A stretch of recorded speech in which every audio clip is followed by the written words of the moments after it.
Welcome back. Bulletin का आगाज करेंगे और खबर देंगे अमेरिकी सदर डोनाल्ड ट्रंप आज अरब और मुस्लिम रहनुमाओं से मुलाकातें करेंगे। मुलाकात में डोनाल्ड ट्रंप अरब और मुस्लिम ममालिक के रहनुमाओं को गजा में जंग के बाद की गवर्नेंस और अमन से मुतालिक तजवीज़ पेश करेंगे। अमेरिकी मीडिया रिपोर्ट के मुताबिक अमेरिका चाहता है कि अरब और मुस्लिम ममालिक गजा में फौज भेजने पर आमादा हों ताकि इसराइल इनखला कर सके। अमेरिका ये भी चाहता है कि अरब और मुस्लिम ममालिक फ़लस्तीन में इक़्तिदार की मुंतकिली के अमल और बहाली के कामों के लिए रकूम भी दें। रिपोर्ट के मुताबिक सदर ट्रंप के साथ आज होने वाली मुलाकात में पाकिस्तान, सऊदी अरब, मुत्तहिदा अरब अमीरात, कतर, मिस्र, उर्दन, तुर्किया और इंडोनेशिया के रहनुमा शरीक होंगे। तवक्को जाहिर की गई है कि सदर ट्रंप इन अरब और मुस्लिम रहनुमाओं से जिन उमूर पर बात करेंगे उनमें इसराइली इनखला से मुतालिक उसूल और जंग के बाद गजा में गवर्नेंस से मुतालिक उमूर शामिल होंगे। एक ऐसा गजा जिसमें हमास की मुदाखलत न हो। वज़ीर-ए-आज़म पाकिस्तान शहबाज शरीफ और अमरीकी सदर डोनाल्ड ट्रंप की अक़वाम मुत्तहिदा जनरल असम्बली के 80वें इजलास की साइड लाइन पर मुलाकात होगी। अक़वाम मुत्तहिदा जनरल असम्बली का 80वां इजलास शुरू हो गया है। तर्जुमान व्हाइट हाउस कैरोलिन लेविट का कहना है अमरीकी सदर डोनाल्ड ट्रंप अक़वाम मुत्तहिदा इजलास की साइड लाइन में आलमी रहनुमाओं से मुलाकात करेंगे। तर्जुमान ने बताया ट्रंप की पहले अक़वाम मुत्तहिदा सेक्रेटरी जनरल एंटोनियो गुतरेस से मुलाकात होगी। तर्जुमान के मुताबिक सदर डोनाल्ड ट्रंप पाकिस्तान, सऊदी अरब, मुत्तहिदा अरब अमीरात, कतर, तुर्किया, मिस्र, उर्दन, इंडोनेशिया के सरबराहान से मुलाकात करेंगे। इसके अलावा सदर ट्रंप की यूक्रेन, अर्जेंटाइन और यूरोपियन यूनियन रहनुमाओं से भी मुलाकात होगी। हजारा खानपुर डैम में पानी की सतह बुलंद होने लगी है। डैम इंतजामिया के मुताबिक इजाफी पानी के अखराज के लिए डैम के स्पिलवेज हंगामी तौर पर खोल दिए गए हैं।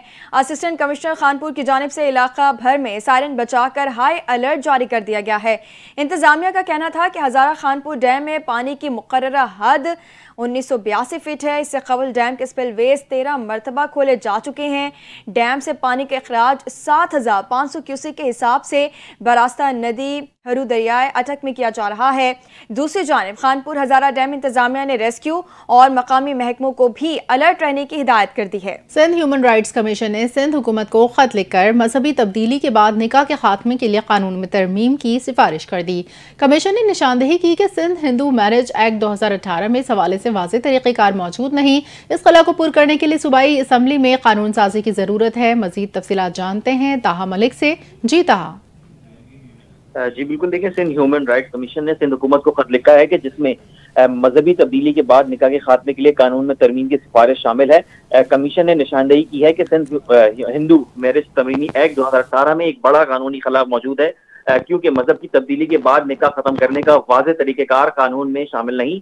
अपने खत में कमीशन ने सिंध हाईकोर्ट के 2022 के फैसले का हवाला भी दिया है, जिसमें अदालत ने कहा था कि निकाह खत्म करने की बुनियाद तो कानून में मौजूद है, लेकिन इसके लिए मुकम्मल तरीक़ेकार वाज़ेह नहीं किया गया। इसमें दरख्वास्त दायर करने का अमल, फैमिली कोर्ट्स का किरदार, इद्दत की पाबंदी और दोनों मियाँ बीवी के हक कबूल या रद्द करने जैसे अहम मामला शामिल हैं। कमीशन ने महकमा कानून को तजवीज़ दी है कि ये मामला सूबाई काबीना या सिंध असेंबली में पेश किया जाए ताकि एक जामा कानून साजी की जा सके। कमीशन के मुताबिक इस तरमीम के बाद अक़लियतों के हुकूक, कानून की बालादस्ती और आइनी तहफ़्फ़ुज़ात को मज़ीद मजबूत बनाया जा सकेगा। ठीक है, बहुत शुक्रिया। अपडेट करेंगे। हुकूमत सिंध ने खवातीन की सफरी सहूलत के लिए इनकलाबी कदम उठा लिया है। सूबाई वजीर शर्जील इनाम मेमन की ज़रिए सदारत इजलास में पिंक स्कूटीज प्रोग्राम का तफसीली जायजा लिया गया। इजलास में secretary transport Asad Jamin, MD Sindh mass transit authority Kamal Bhutto समेत दीगर अफसरान शरीक हुए। शर्जील मेमन ने कहा कि सूबाई हुकूमत इस हफ्ते खवातीन और तालिबात के लिए मुफ्त इलेक्ट्रिक स्कूटीज फराहम करने जा रही है। ये स्कीम खास तौर पर उन खवातीन के लिए है जो तालीम, मुलाजमत या दीगर जरूरियात के लिए पब्लिक ट्रांसपोर्ट पर इन्हिसार करती हैं। उनका कहना था कि पिंक स्कूटी से वक्त की बचत होगी, सफरी अखराजात कम होंगे और खवातीन को महफूज और बावक़ार सफर मुयसर आएगा। खवातीन और तालिबात का record Sindh mass transit authority के जरिए मुरतब किया जा रहा है और शफाफ मैकेनिज्म के तहत मेरिट और ज़रूरत की बुनियाद पर स्कूटीज फराहम की जाएंगी।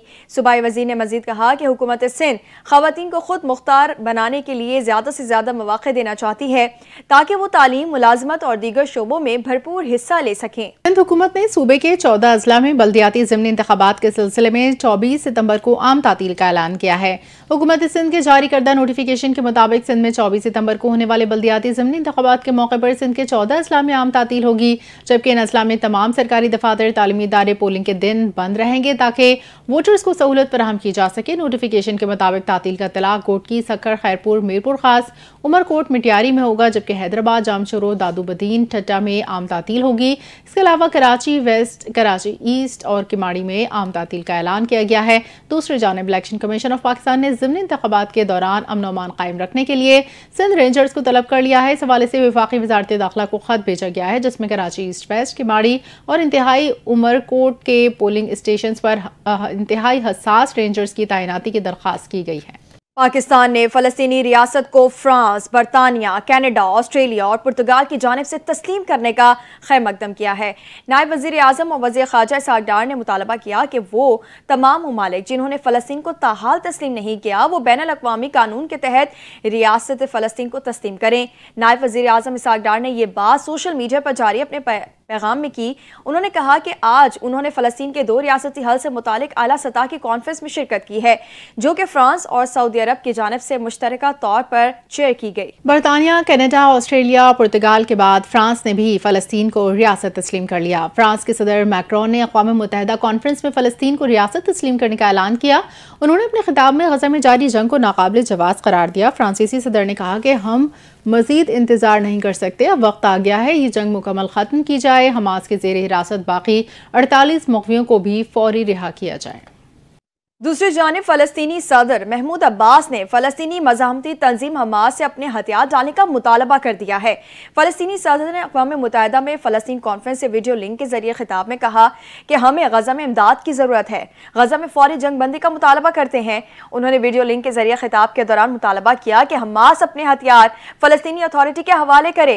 फ़लस्तीनी सदर ने जंग के खात्मे में सालिसी पर मिस्र और कतर के किरदार को सराहते हुए कहा कि हम हथियारों के बगैर एक मुत्तहिद फ़लस्तीनी रियासत चाहते हैं। सदर महमूद अब्बास ने ऐलान किया कि जंग के खात्मे के 3 माह के अंदर एक अबूरी आइन तैयार किया जाएगा ताकि इक़्तिदार की मुंतक़िली शफ़ाफ और मुनज़्ज़म तरीके से हो। इसके बाद बैनुल अक़वामी इदारों और मुबस्सिरीन की निगरानी में इंतख़ाबात कराए जाएंगे ताकि आइन और कानून के तहत रियासत का क़याम मुमकिन हो। बरतानिया समेत मुतादिद मगरबी ममालिक की जानिब से फ़लस्तीनी रियासत को तस्लीम किए जाने के बाद लंदन में फ़लस्तीनी सिफारत खाने पर पहली बार फ़लस्तीनी परचम लहराया गया। फ़लस्तीनी मिशन के मुकाम पर नया सिफारत खाना कायम। बरतानिया ने पहली बार फ़लस्तीन को सरकारी नक्शों में शामिल कर लिया। गैर मुल्की मीडिया के मुताबिक बरतानिया में फ़लस्तीनी सफ़ीर हसाम ज़लमत ने कहा कि यह कदम तारीखी नाइंसाफ़ियों का अज़ाला और आज़ादी वक़ार पर मबनी मुस्तक़बिल की जानिब पेशरफ्त है। फ़लस्तीन मौजूद है, फ़लस्तीन हमेशा से है, हमेशा रहेगा। हम आज भी यहाँ लंदन में फ़लस्तीनी मिशन के सामने एक तारीखी लम्हे के तौर पर जमा हुए हैं। और यहाँ खबर देंगे, पाकिस्तान के कबायली ज़िला खैबर की वादी तीरा में कंपाउंड में धमाका खेज मवाद फटने से 24 अफराद हलाक हो गए हैं। पुलिस के मुताबिक हलाक अफराद में 14 मुबैशिना शिद्दत पसंद शामिल हैं। मरने वालों में खवातीन और बच्चों समेत 10 आम शहरी भी शामिल हैं। पुलिस के मुताबिक कंपाउंड को तालिबान कमांडर अमान गुल और मसूद खान बतौर बम फैक्ट्री इस्तेमाल कर रहे थे और यहाँ असलहा जखीरा किया गया था। धमाके से करीब की गई रिहाइश गाहें भी तबाह हो गई हैं। पुलिस का कहना है कि इस शोरश ज़दा इलाके में शिद्दत पसंद आम शहरियों को इंसानी ढाल के तौर पर इस्तेमाल कर रहे हैं। हुकूमत ने पाकिस्तान सऊदी अरब के दरमियान होने वाली दिफाई मुआहदे पर पार्लियामेंट को एतमाद में लेने का फैसला कर लिया। पार्लिमानी ज़राए के मुताबिक कौमी असम्बली का इजलास 29 सितंबर की शाम 5 बजे तलब किया जाएगा। वज़ारत पार्लिमानी अमूर ने इजलास बुलाने की समरी वज़ीर आज़म को भिजवा दी। ज़राए का कहना है हुकूमत कौमी असम्बली को पाक सऊदी अरब दिफाई मुआहदे पर एतमाद में लेगी, जबकि वज़ीर दिफा ख्वाजा आसिफ इस हवाले से पॉलिसी बयान देंगे। मज़ीद कहा कि कौमी असम्बली इजलास 2 हफ्ते जारी रहेगा। इजलास में मामूल का सरकारी एजेंडा ज़ेर बहस आएगा, जबकि मुख्तलिफ बिल्स कानून साजी के लिए पेश किए जाएंगे। खबर देंगे, जुडिशल मजिस्ट्रेट जनूबी की अदालत में क़य्यूमाबाद के इलाके से बच्चियों और बच्चों के साथ ज्यादती के केसेस के मुलजिम शबीर अहमद के बयान की तफसीलात NTA न्यूज़ ने हासिल कर ली हैं। मुलजिम की जानिब से एक एक बच्ची को कई मर्तबा ज्यादती का निशाना बनाने का एतराफ किया गया है। अपने नाज़रीन को अहम खबर दे रहे हैं। जुडिशल मजिस्ट्रेट जनूबी की अदालत में कयूमाबाद के इलाके से बच्चियों और बच्चों के साथ ज्यादती के केसेस के मुलजिम शबीर अहमद के बयान की तफसीलात NTA न्यूज ने हासिल कर ली है। मुलजिम की जानिब से एक बच्ची को कई मर्तबा ज्यादती का निशाना बनाने का एतराफ किया गया है। अपने नाज़रीन को बड़ी खबर दे रहे हैं। जुडिशल मजिस्ट्रेट जनूबी की अदालत में कयूमाबाद के इलाके से बच्चियों और बच्चों के साथ ज्यादती के केसेस के मुलजिम शबीर अहमद के बयान की तफसीलात NTA न्यूज ने हासिल कर ली हैं। बात करेंगे गजा की, जहां इसराइली फौज के ताज़ा फिजाई और ज़मीनी हमलों में बच्चों और खवातीन समेत मजीद 37 फलस्तीनी शहीद हो गए। अरब मीडिया के मुताबिक इसराइली फौज ने गजा के मगरबी इलाके में शाती पनाह गुज़ीन कैंप को शदीद गोलाबारी का निशाना बनाया। गजा की वजारत सेहत के मुताबिक अक्टूबर 2023 से जारी इसराइली हमलों में मजमूई तौर पर 65,344 अफराद शहीद जबकि 1,66,795 जख्मी हो चुके। इसराइली फौज की मुसलसल बमबारी से 2 अस्पताल गैर फाल हो गए, जिनमें बच्चों का अलरनतीसी और सेंट जॉन आई अस्पताल शामिल हैं। अस्पतालों के गैर फाल होने के बायस ज़ेर इलाज मरीजों की जिंदगी को शदीद खतरात लाहक हो गए। खान यूनिस के नसीर मेडिकल कॉम्प्लेक्स में ग़िज़ाई क़िल्लत, तिब्बी सहूलियात की अदम दस्तियाबी के बायस एक और बच्चा जान की बाजी हार गया। शहर कायद से खबर देंगे। कराची में पुलिस ने स्ट्रीट क्राइम की वारदातों में मुलव्वस 3 मुलजिमान को गिरफ्तार कर लिया है। कयूमाबाद और गुलशन मेमार से पुलिस ने सर्च ऑपरेशन के दौरान मुतादिद अफराद को हिरासत में ले लिया है। देखते हैं जुनेद फिरोज की रिपोर्ट। कराची में कानून नाफिज करने वाले इदारों की जराइम पेशा अनासर के खिलाफ कार्रवाई को सिलसिला जारी। हैदराबाद पुलिस ने कार्रवाई के दौरान स्ट्रीट क्राइम के वारदातों में मुलव्विस मुलजिम मोहम्मद वकास को गिरफ्तार कर लिया। पुलिस के मुताबिक मुलजिम के कब्जे से असलहा, मोबाइल फोन और नकदी बरामद हुई। मंगोबीर पुलिस ने 2 मुलजिमान मुजाहिद और वसीम को गिरफ्तार कर लिया। पुलिस के मुताबिक मुलजिमान राहगीर को वारदात का निशाना बनाकर फरार हो रहे थे। गिरफ्तार मुलजिमान से असलहा, मसरूका सामान बरामद हुआ। रात गए गुलशन मेमार पुलिस ने गनी कोट, जबकि डिफेंस पुलिस ने कयूमाबाद में जराइम पेशा अनासर की मौजूदगी की इतला पर सर्च ऑपरेशन किया। ऑपरेशन में पुलिस की भारी नफरी ने हिस्सा लिया। घर घर तलाशी के दौरान रिहायशियों के कवायद भी चेक किए गए। पुलिस ने मुताबिक मुश्तबा अफराद को हिरासत में लेकर तफ्तीश के लिए थाने मुंतकिल कर दिया। Junaid Feroz, NTA news, Karachi. Saudi वज़ीर ख़ारजा फैसल बिन फरहान ने फ़लस्तीन इसराइल के दरमियान 2 रियासती हल को अमन का वाहिद रास्ता करार दिया। न्यूयॉर्क में अक़वाम मुत्तहिदा कॉन्फ्रेंस से खिताब में सऊदी वज़ीर ख़ारजा ने कहा, फ्रांस के सदर मैक्रोन के शुक्रगुजार हैं, उन्होंने फ़लस्तीन को रियासत तस्लीम किया। फैसल बिन फरहान का कहना था, खित्ते में पायदार अमन के लिए 2 रियासती हल ही वाहिद रास्ता है। वाज़ेह रहे, बरतानिया, कनाडा, ऑस्ट्रेलिया, पुर्तगाल के बाद फ्रांस ने भी फ़लस्तीन को रियासत तस्लीम कर लिया। फ्रांसीसी सदर ने अक़वाम मुत्तहिदा कॉन्फ्रेंस में फ़लस्तीन को रियासत तस्लीम करने का ऐलान किया। खेलों की दुनिया से खबर देंगे। एशिया कप T20 के सुपर 4 मरहले में तीसरा मैच आज पाकिस्तान और श्रीलंका के दरमियान खेला जाएगा। आज श्रीलंका के खिलाफ सुपर 4 मरहले का मैच खेलने के लिए पाकिस्तान क्रिकेट टीम दुबई से अबू धाबी पहुंच गई है। पीर को पाकिस्तानी टीम ने आराम किया। इवेंट में फाइनल तक रसाई के लिए ग्रीन शर्ट्स को मैच जीतना होगा। ताहम शिकस्त की सूरत में अगर मगर का खेल शुरू हो जाएगा। सुपर 4 मरहले में मौजूद चारों टीमों के पास फाइनल में क्वालिफाई करने का मौका है। कोई भी टीम एक मैच की कामयाबी पर भी फाइनल में पहुंच सकती है। एशिया कप क्रिकेट टूर्नामेंट में भारत के खिलाफ शिकस्त के बावजूद पाकिस्तानी ओपनर साहिबजादा फरहान का कहना है, टीम को पूरा यकीन है अगले इतवार को फाइनल में एक बार फिर भारत का सामना करेगी। पूरा एतमाद है श्रीलंका से मैच जीत जाएंगे। फाइनल में दोबारा भारत से मुकाबला होगा। अपनी निस्फ सेंचुरी के बाद मुनफरिद अंदाज में जश्न मनाने से मुतालिक उन्होंने कहा कि मैं उमूमन 50 रन मुकम्मल करने के बाद कोई जश्न नहीं मनाता। ये बिल्कुल अचानक किया गया था। लोग जो भी सोच रहे हैं मुझे इसकी परवाह नहीं। फखर जमान के दूसरे एंड पर मौजूद रहने से खुलकर खेलने का एतमाद मिला। इतवार को खेले गए हाई वोल्टेज मैच में ओपनर साहिबजादा फरहान ने उम्दा बैटिंग करते हुए 45 गेंदों पर 58 रन की इनिंग खेली और टीम का मजमू 171 तक पहुंचाया। दूसरी जानिब चेयरमैन PCB की स्टेडियम आमद जनूबी अफ्रीका विमेंस की कप्तान को ट्रॉफी दी। मोहसिन नकवी ने पाकिस्तान विमेंस क्रिकेट टीम के खिलाड़ियों और कोचेस से मुलाकात भी की। खवातीन खिलाड़ियों की कारकर्दगी को सराहते हुए तमाम खवातीन खिलाड़ियों को 10 लाख फीका से नाम का ऐलान किया। साथ ही चेयरमैन PCB ने मुसलसल 2 सेंचुरियां स्कोर करने पर सिद्रा अमीन के लिए 20 लाख रुपए इनाम का ऐलान किया। मोहसिन नकवी ने कहा कि ICC women's cricket team world cup के हवाले से टीम के लिए नए ख्वाहिशात का इजहार करते हुए कहा कि बगैर किसी दबाव के बेखौफ होकर खेलें, आखिरी बॉल तक फाइट करें। कामयाबी हमेशा टीम वर्क का नतीजा होती है। पाकिस्तान वुमेन टीम के बॉलर निशरा सिंधु ने जनूबी अफ्रीका के खिलाफ सीरीज के आखिरी वनडे में अपने करियर की बेहतरीन बॉलिंग करते हुए 6 विकेटें ली और मैन ऑफ द मैच का अवार्ड जीतने के बाद 6 का इशारा किया। पीर को लाहौर के कजाफी स्टेडियम में खेले गए सीरीज के तीसरे और आखिरी वनडे में पाकिस्तान वुमेन्स क्रिकेट टीम ने जनूबी अफ्रीका वुमेन्स टीम को 6 विकेटों से हरा दिया। सीरीज के आखिरी वनडे में जनूबी अफ्रीका वुमेन्स टीम 25.5 ओवर्स में 115 रन बनाकर आउट हो गई थी। पाकिस्तान की जानिब से निशरा सिंधु ने अपने करियर की बेहतरीन बॉलिंग करते हुए 26 रन के एवज 6 विकेटें ली। पाकिस्तान टीम ने 116 रन का हदफ 4 विकेटों के नुकसान पर पूरा करते हुए मैच 6 विकेटों से जीत लिया। अलबत्ता जनूबी अफ्रीकी विमेंस ने 3 वनडे मैचेस की सीरीज 1-2 से अपने नाम कर ली। शानदार बॉलिंग करने पर पाकिस्तान की निशरा सिंधु को प्लेयर ऑफ द मैच का अवार्ड दिया। बेहतरीन खिलाड़ी का अवार्ड लेने के बाद निशरा ने उंगलियों के इशारे से 6 का निशान बनाया। खबर देंगे, पाकिस्तान ने कॉमनवेल्थ बीच हैंडबॉल चैंपियनशिप जीत ली है। मालदीव में होने वाली कॉमनवेल्थ बीच हैंडबॉल चैंपियनशिप के फाइनल में पाकिस्तान ने श्रीलंका को 0-2 से शिकस्त दी। पाकिस्तान ने फैसला कुन मैच 18-26 और 12-28 से जीता। पाकिस्तान टीम पूरे टूर्नामेंट में नाकाबिले शिकस्त रही। पाकिस्तान ने इतवार को सेमीफाइनल में बांग्लादेश को शिकस्त देकर कॉमनवेल्थ बीच हैंडबॉल चैंपियनशिप के फाइनल में जगह बनाई थी। कॉमनवेल्थ बीच हैंडबॉल चैंपियनशिप में पाकिस्तान ने पहले मैच में भारत को आउटक्लास करते हुए 2-0 से हराया था। वक्त के दरीचों में झांके तो एक ऐसी सरजमीन नजर आती है जो सदियों से तहसीब, फन और इल्म का मरकज रहे। कदीम तहजीबों की सरजमीन और गंधारा आर्ट की पहचान सदियों के राज अपने दामन में समेटे खामोश पत्थरों की सरगोशियां सुनाई देती हैं। यह है टेक्सिला, वो शहर जिसने हर दौर में अपनी शान बरकरार रखी। तहजीबों का संगम, बरसगीर की पहली यूनिवर्सिटी का मरकज। टेक्सिला की तारीख के वो रंग आज भी जिंदा हैं जो दुनिया को हैरान कर देते हैं। आइए चलते हैं सैयद कमर अब्बास की इस खूबसूरत और पुरस्कार रिपोर्ट की तरफ।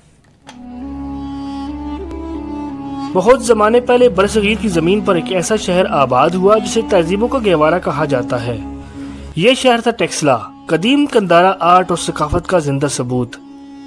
यही वो शहर था जहाँ मशहूर बादशाह अशोका और चंद्रगुप्त मौर्य का बसेरा रहा।